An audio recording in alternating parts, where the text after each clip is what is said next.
ప్రజల గుండెలు చీలిస్తే నేనే కనిపిస్తా, నా గుండె చీలిస్తే కనిపిస్తుంది. ఇక మొన్న ఏమన్నాడు, అది ఇది మన టీవీ అండ్ డిబేట్ లో అంటాడు, మేము పేగులు తీస్తాం, మెడలు తీస్తాం, మెడలు వేసుకుంటా అని రేవంత్ రెడ్డి అన్నాడు కదా. ప్రజల గుండెలు చేస్తే నువ్వు కనిపిస్తావా? గుండెలు చేస్తే రక్తం కనబడుతుంది, గుండె కనబడుతుంది, గుండె లోపల రక్తం కనబడుతుంది.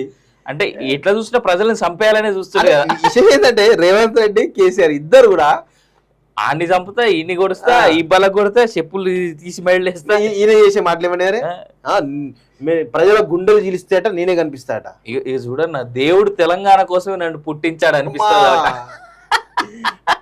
కాంగ్రెస్ సర్కార్ పై యుద్ధం చేస్తాం, నిరుద్యోగ వృత్తి, మెగా డిఎస్సి ఏమైంది? నిరుద్యోగ గురించి నువ్వు మాట్లాడాలి, మెగా డిఎస్సి గురించి నువ్వు మాట్లాడాలి. సిగ్గుండాలి. 2018లో మేనిఫెస్టోలో పెట్టాడు దొంగ 3,000 పెట్టి ఏం చేసినావే? సిగ్గుండాలి కొంచెమైనా. ఇట్లాంటి మాటలు నాకు ఆవేశం ఆగదుగా.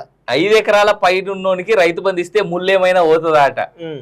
ముళ్ళే ఏం లేదు ఆడ.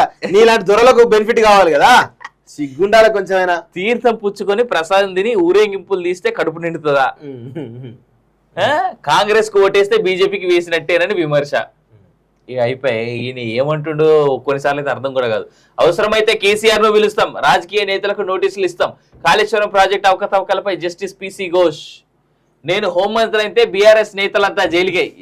అబ్బాయి కోమటిరెడ్డి బ్రదర్స్ 10 ఏళ్లలో రాష్ట్రాన్ని కేసీఆర్ చేసి అప్పులకు ఉప్పు చేసిడు. MLA Komatireddy Rajagopal Reddy statement. మీడియాలో తయారైతారు మొత్తానికి, మామూలు కమేడియలు.